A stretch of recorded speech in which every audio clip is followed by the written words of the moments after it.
अस्सलाम वालेकुम students, AutoCAD की basic to advance tutorial series में आज हमारा लास्ट लेक्चर है। लास्ट लेक्चर में हम सीखेंगे कि हम किस तरह एक 3D ऑब्जेक्ट बनाते हैं। हमने कोई भी मॉडल बनाना हो उसको हम कैसे 2D से 3D में कन्वर्ट करते हैं, फिर उस पर हम मटेरियल अप्लाई करेंगे और फिर उसको हम रेंडर करेंगे। तो हमारा ऑटोकैड का कंप्लीट हो चुका है ये कोर्स। इसमें हमने 2D पढ़ी और अब 3D का हमारा लास्ट प्रोजेक्ट है। तो चलें स्टार्ट करते हैं। हमारे पास ये एक 3D मॉडल बना हुआ है, हम यही मॉडल दोबारा से बनाएंगे। तो उसके लिए सबसे पहले हमें यहाँ पे एक न्यू ड्राइंग ओपन करनी पड़ेगी। तो चलें मैं एक न्यू ड्राइंग ओपन करता हूँ। यहाँ पे सबसे पहले हमारे पास 3D वर्कस्पेस होना चाहिए, जिसको मैंने ऑन किया हुआ है। यहाँ से मैं अपने ग्रिड ऑफ कर लेता हूँ F7 से। उसके बाद अब हम देखते हैं कि हमारे पास सबसे पहले यहाँ पे कौन सी डिमेंशन अवेलेबल है। तो चले हम सबसे पहले ये एक सर्कल ड्रॉ कर लेते हैं, जिसका जो डाया है वो आपको यहाँ पे नज़र आ रहा है। ये है 60। ये सारी डिमेंशंस mm के अंदर हैं। तो चले मैं यहाँ पे एक 60 mm का डाया लगा लेता हूँ। उसके लिए मैं सर्कल की कमांड लूँगा। पहला पॉइंट मैं कहीं पे भी अपना रख सकता हूँ और यहाँ से मैंने डाया लगाने के लिए D इंटर करना है और उसके बाद 60। तो बाय डिफ़ॉल्ट हमारी जो डायमेंशन सेट होती है वो mm में ही होती है। मैं यहाँ से UCS को एक साइड पे कर देता हूँ। उसके बाद नेक्स्ट हमारे पास इसका इंटरनल सर्कल है, वो हमने ड्रा करना है। यहाँ पे इसकी जो गिवन डायमेंशन है वो 10 है। तो चले मैं एक ऑफसेट ले लेता हूँ इसका 10 mm का। उसके बाद नेक्स्ट हमारे पास यहाँ से इसके सेंटर से इस सेंटर तक ये जो सर्कल हमने लगाना है, यहाँ पे जो हमारे पास डिस्टेंस है वो 75 mm है। तो चलें यहाँ से हम एक सर्कल ड्रा करते हैं और हमें ये सर्कल ड्रा करना है 20 डाई का। इसका ये जो डाया है वो हमें 20 गिवन है। तो चलें यहाँ पे 75 mm की एक लाइन लगा लेते हैं इसके सेंटर से सर्कल के। तो यहाँ पे अगर आपको स्नैप्स ना शो हो रहे हों तो आपने F3 प्रेस करना है। उसके बाद आपको स्नैप्स शो होंगे। यहाँ से आर्थो मोड ऑन करके आपने 75 mm का एक मैं लाइन लगा लेता हूँ और यहाँ से 20 डाई का मैंने एक सर्कल लगाना है 20। ये हो गया। उसके बाद हम नेक्स्ट देखते हैं। नेक्स्ट है हमारे पास ये एक्सटर्नल जो हमारा सेमी सर्कल है वो हमने ड्रा करना है। तो उसके लिए भी हम सर्कल ड्रा करेंगे 23 रेडियस का। तो चलें यहाँ से मैं इसी सेंटर पॉइंट से रेडियस 23 में अप्लाई करता हूँ। उसके बाद हमने इस लाइंस को क्वाड्रेंट से यहाँ तक हमने मिला देना है और यहाँ से यहाँ। अब इसको जो एक्स्ट्रा लाइंस हैं हमारी, इसको हम ट्रिम कर देते हैं। ये हमारी डिलीट हो जाएगी और इसको भी मैं ट्रिम कर देता हूँ। तो देखिए हमारी बेस तैयार हो रही है। उसके बाद दोबारा से जाते हैं। उसके बाद हमारे पास ये वेज है, ये हम लास्ट में बना लेंगे। उसके बाद अगर इस साइड पे देखें तो यहाँ से इसके सेंटर से यहाँ तक ये जो हमारे पास पोर्शन है यहाँ तक 60 है हमारे पास। तो चले मैं एक सेंटर यहाँ से लाइन लगाता हूँ और 60 पे लगाता हूँ। यहाँ से मैं एक 60 की लाइन लगाता हूँ इसके सेंटर पॉइंट से 60 और यहाँ से मैं एक लाइन लगा लेता हूँ इस तरह और इसको मैं यहाँ से ग्रिप की मदद से स्ट्रेच कर लेता हूँ। उसके बाद जो हमारे पास नेक्स्ट है वो है हमारे पास इसकी विड्थ वो है 15 और इसकी विड्थ है 10। तो चलें ये दोनों अप्लाई करते हैं। यहाँ से पहले मैं 5 mm का ऑफसेट लेता हूँ इस विड्थ के लिए और इस लाइन को मैं डिलीट कर देता हूँ।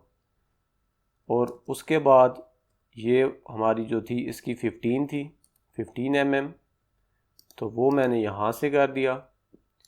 उसके बाद हमारी जो यहाँ पे लाइन बनेगी वो हम इस तरह मिलाएंगे और इस साइड पे भी हम इस तरह मिलाएंगे। तो चलें, जो एक्स्ट्रा लाइंस हैं उसको मैं ट्रिम कर देता हूँ।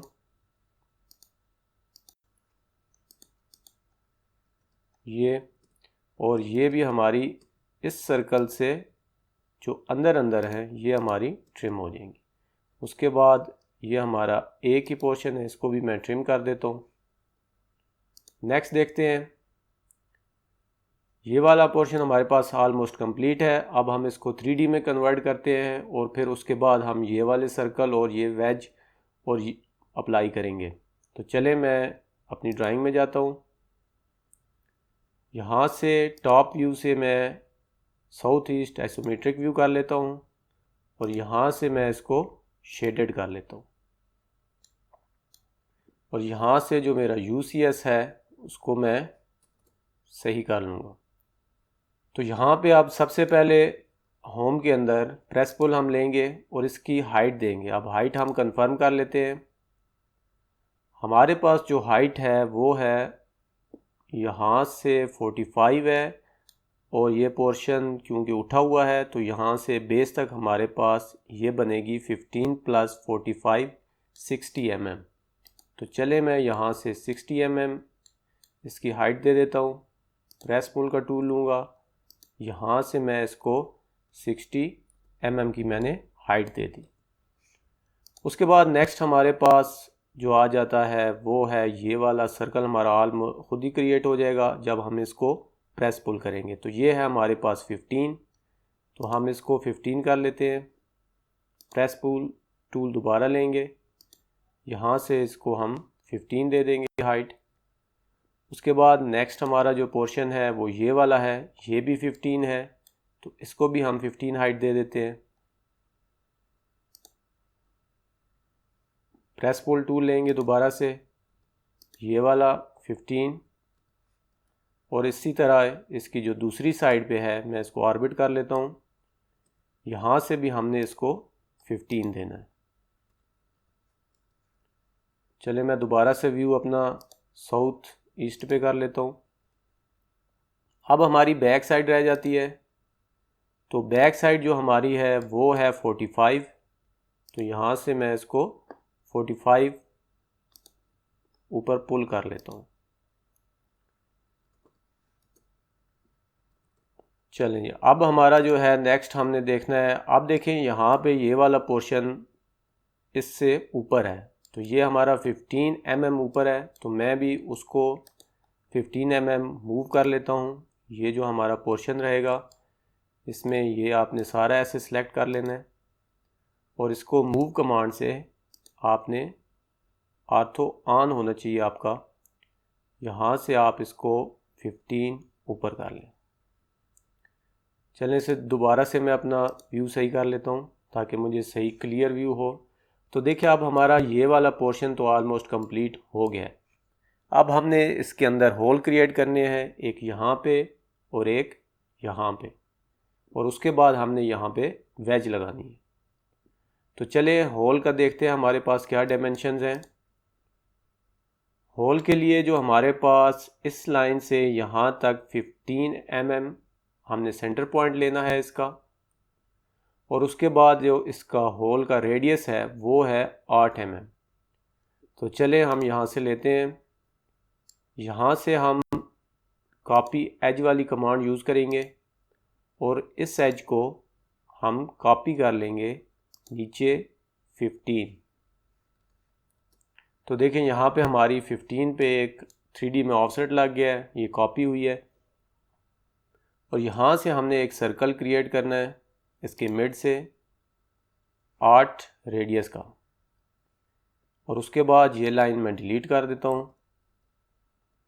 यहाँ से इसको हम प्रेस पुल करेंगे और इस एंड तक, यहाँ पे हमारा होल क्रिएट हो गया है।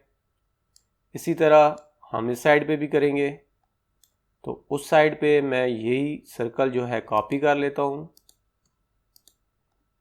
इसको सिलेक्ट करके CO इंटर, मैं ये वाला रेफरेंस पॉइंट लूँगा और यही रेफरेंस पॉइंट यहाँ पे रखूँगा, क्योंकि हमारी दोनों साइड सेम है तो इसीलिए मुझे सर्कल कॉपी करने में प्रॉब्लम नहीं होगी। तो यहाँ से मैं प्रेस पुल ले लेता हूँ दोबारा से, और इसको भी मैं यहाँ तक, इस एंड तक प्रेस कर दूँगा।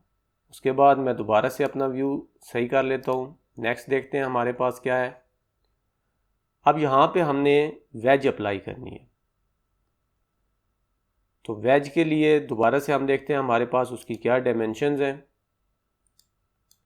तो देखिए वेज के लिए हमारे पास यहाँ पे लेंथ गिवन नहीं है, जो मैं लगाना भूल गया हूँ।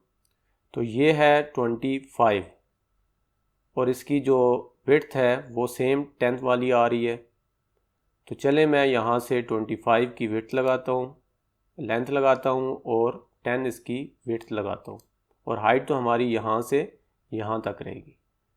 उसके लिए मैं यहाँ से वेज टूल ले लेता हूँ। उसके बाद स्पेसिफाई हमने करना है फर्स्ट कॉर्नर, और उसके बाद हमने लेंथ देनी है। उसके लिए मैं L एंटर कर लेता हूँ। यहाँ पे लेंथ हमने देनी है 25, और उसके बाद विड्थ हमें चाहिए 10, और हाइट हमारी 45 जो हमने इस पोर्शन के लिए लगाई थी वो हम यहाँ पे 45 एंटर कर देंगे। तो देखें ये हमारी वेज है, इसको अब हम मूव करेंगे।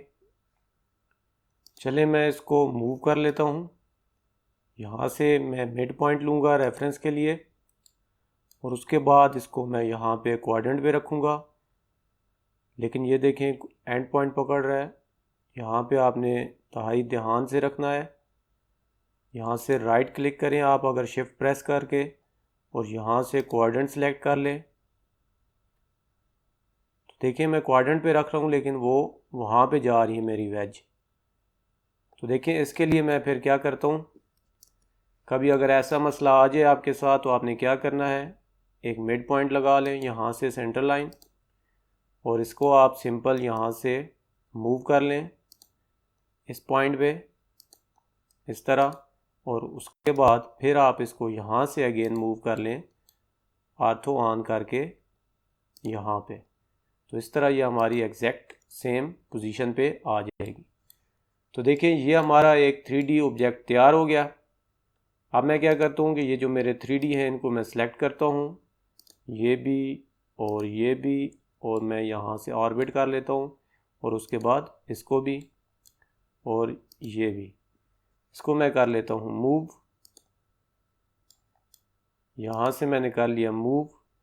ये जो मेरी लाइंस थी जो मैंने 2D में लगाई थी इसको मैं कर लेता हूँ अरेज, और यहाँ से व्यू हम दोबारा सेट कर लेते हैं।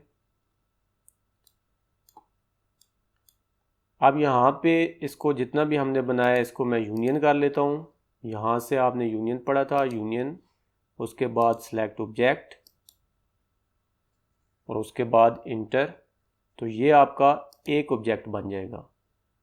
तो देखिए हमारा, मैं इसका व्यू चेंज कर लेता हूँ, साउथ ईस्ट कर लेता हूँ। तो देखिए अब हमारा जो ये व्यू है ये सेम वही ऑब्जेक्ट बन गया है जो हमने यहाँ पे बनाया हुआ था। चले मैं इसको ड्राइंग को क्लोज़ कर देता हूँ, नो कर देता हूँ। जो ड्राइंग हमने अभी बनाई है इसकी यहाँ से मैं ऑप्शन के अंदर जाके स्मूथनेस, यहाँ से मैं आर्क स्मूथनेस 20,000 कर देता हूँ, इंटर। और आप एक दफ़ा रीजनरेट कर लें अपना प्रोजेक्ट RE डबल स्पेस के साथ। चलें अब हम इस पर मटेरियल अप्लाई करते हैं। हमारा ऑब्जेक्ट तैयार है, इस पे अब हमने मटेरियल कैसे अप्लाई करना है उसके लिए हमें यहाँ से विजुअलाइज में जाना है, यहाँ से मटेरियल ब्राउज़र में जाना है। उसके बाद आपने यहाँ से मटेरियल जो भी लगाना है उसको फाइंड कर लें, यहाँ से कैटेगरीज ऑन कर लें आप। तो मैं यहाँ पे मेटल दे देता हूँ, कोई मेटल, और मेटल के अंदर मैं यहाँ पे कोई ऐसा मटेरियल देख लेते हैं जो थोड़ा शाइनी हो।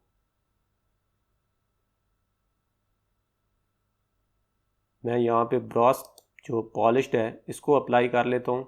यहाँ से इसको मैं अपने डॉक्यूमेंट में कर लेता हूँ और यहाँ से आप सिंपल इसको ऑब्जेक्ट को सिलेक्ट करके राइट क्लिक करके सेलेक्ट ऑब्जेक्ट्स अप्लाई टू, यहाँ पे असाइन टू सिलेक्शन पे क्लिक कर सकते हैं, या आप सिंपल अपने प्रोजेक्ट जो आपने मॉडल है उस पर अगर अप्लाई करना चाहते हैं तो आप यहाँ से ड्रैग करके भी उसको कर सकते हैं। आप यहाँ से अपना मटेरियल पकड़ें और उस पर अप्लाई कर दें। यहाँ से हमारा मटेरियल अप्लाई हो गया है, इसको मैं क्लोज़ कर देता हूँ। अब इस मटेरियल की जो बाय डिफ़ॉल्ट सेटिंग है मैंने वही रखी है। इसमें अगर आप मॉडिफिकेशन करना चाहें तो मटेरियल एडिट ब्राउज़र में आप कर सकते हैं। तो चलें, अब हमारा मटेरियल सेट है। यहाँ पे अब हम एक रेंडर ट्राई करते हैं जो हम लो रेजोल्यूशन पे करेंगे। यहाँ से लो, उसके बाद रेंडर टू साइज़। तो देखिए अभी हमारा जो व्यू है वो बहुत डार्क आ रहा है, तो यहाँ पे हम लाइट का भी अप्लाई कर सकते हैं। तो चलें, यहाँ पे पहले मैं एक प्लेन ड्रा कर लेता हूँ, सरफेस प्लेन। यहाँ से मैं प्लेनर लूँगा सरफेस से, उसके बाद मैं यहाँ से थोड़ा सा बड़ा करके इस तरह एक प्लेन ड्रा कर लूँगा और उसके बाद मैं इसको मूव कर लेता हूँ, थोड़ा सा सेंटर में आ जाए मेरा ऑब्जेक्ट यहाँ पे। तो अब देखते हैं जी हमने इस पे क्या करना है। हम इस पे एक लाइट अप्लाई कर लेते हैं। विजुअलाइज के अंदर यहाँ से हम क्रिएट लाइट पे, यहाँ से हम स्पॉट लाइट जो है वो क्रिएट करते हैं। यहाँ से हमें डिफ़ॉल्ट लाइटिंग जो है वो ऑफ़ करनी पड़ेगी। उसके बाद मैं यहाँ से ऑलमोस्ट इधर से अप्लाई करता हूँ और उसको मैं यहाँ पे अप्लाई कर देता हूँ। उसके बाद इंटर। तो देखें अभी जो मेरी लाइट है वो ऐसे आ रही है। इसको अगर आप ऑर्बिट करके देख लें तो मेरी लाइट यहाँ से जा रही है। तो इसको मैं यहाँ से ऊपर मूव करता हूँ ये, और यहाँ से थोड़ा राइट साइड पे करता हूँ ये। तो अब मेरी जो लाइट है वो ऑलमोस्ट ऊपर से पड़ रही है इसके अंदर। मैं यहाँ से ऑर्बिट कर लेता हूँ। तो देखें अभी ये ऊपर टॉप से यहाँ से ऐसे व्यू दे रही है। तो मैं यहाँ से इसको और थोड़ा कर लेता हूँ लाइट को आप ये प्रैक्टिस से ही एडजस्ट कर पाएंगे। जितनी प्रैक्टिस करेंगे उतनी आपकी लाइट क्लियर होगी यहाँ से। तो अब मैं ऑर्बिट करके देखता हूँ। तो देखिए अब मेरी लाइट बिल्कुल टॉप से पड़ रही है। अगर मैंने इस डाया जो है हमारा इसका वो बढ़ाना है वो हम यहाँ से बढ़ा सकते हैं, या लाइट लिस्ट के नाम से हमारे पास कमांड है वो हम अप्लाई करेंगे। उसके बाद स्पॉट लाइट है, इस पर डबल क्लिक करेंगे तो यहाँ पे जो आपके पास इंटेंसिटी फैक्टर है एक तो इसको हम बढ़ा लेते हैं, 5 करके देख लेंगे। उसके बाद जो फॉल ऑफ एंगल है इसको मैं 200 कर देता हूँ।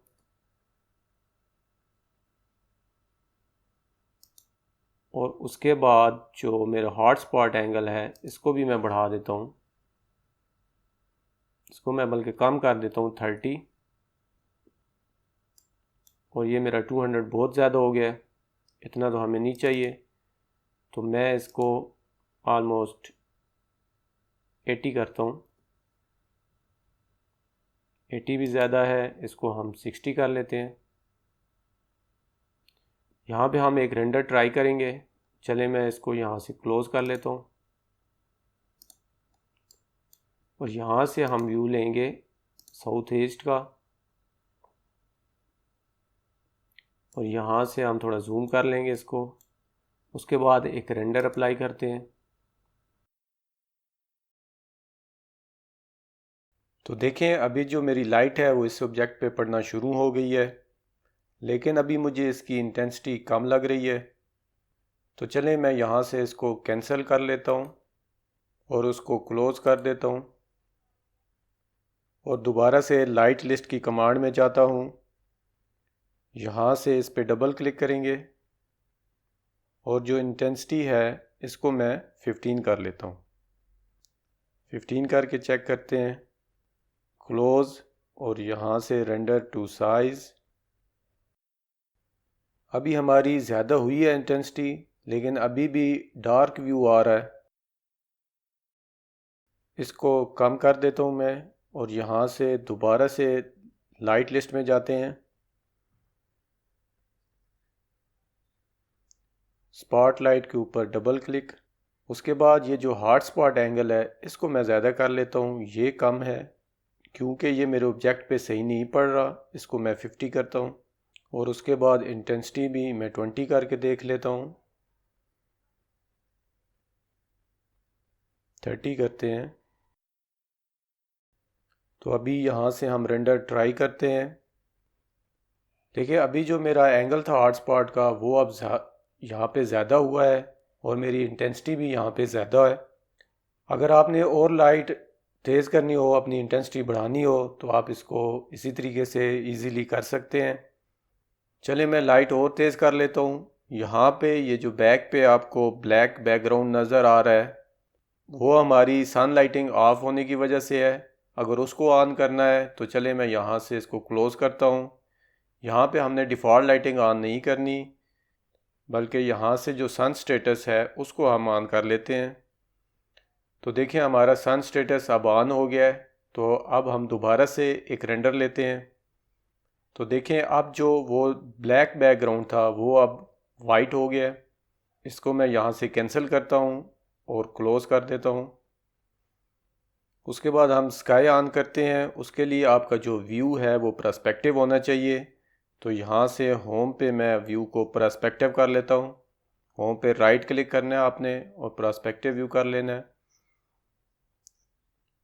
पर्सपेक्टिव व्यू करने से आपके पास जो स्काई है वो ऑन हो जाता है। ये जो स्काई वाला ऑप्शन है ये ऑन हो जाएगा। यहाँ से मैं स्काई बैकग्राउंड एंड इल्यूमिनेशन पे क्लिक करता हूँ और उसके बाद दोबारा से रेंडर हम करते हैं। तो देखते हैं इस दफ़ा हमारा रिज़ल्ट क्या आता है। तो देखिए अब हमारा व्यू कितना क्लियर आ रहा है। जब हम अपना रेंडर एक हाई डेफिनेशन और हाई रेजोल्यूशन में हम निकालेंगे तो हमारा रिज़ल्ट और भी अच्छा आएगा। तो यहाँ से इसको मैं कैंसिल करता हूँ। अपने ऑब्जेक्ट को हम थोड़ा जूम कर लेते हैं। इसको मैं क्लोज़ कर लेता हूँ, प्रॉपर्टीज़ को इसको भी कर लेता हूँ। हमारी सेटिंग ऑलमोस्ट फाइनल है। इसके बाद हम दोबारा से एक दफ़ा रेंडर व्यू देख लेते हैं कि हमारा जो जूम है वो सही आ रहा है या नहीं आ रहा। तो यहाँ रेंडर टू साइज़ पे क्लिक करना है आपने।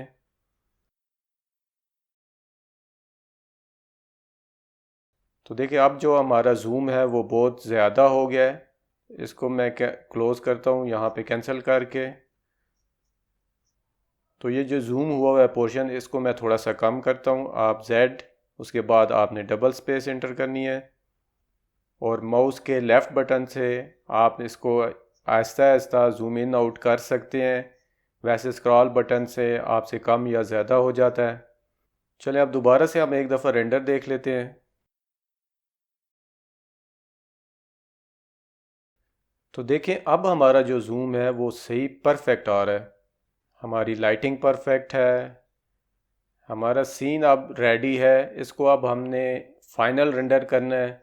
तो यहाँ से मैं इसको कैंसिल कर देता हूँ और उसके बाद यहाँ से अगर आपके पास पीसी अच्छा है तो आप एचडी पे करें, फुल एचडी पे करें। उसके बाद आपने मीडियम, हाई, ये आपके पीसी पे डिपेंड करता है कि आप उसको कितना रखना चाहते हैं। तो चलें मैं यहाँ से स्टार्ट करता हूँ।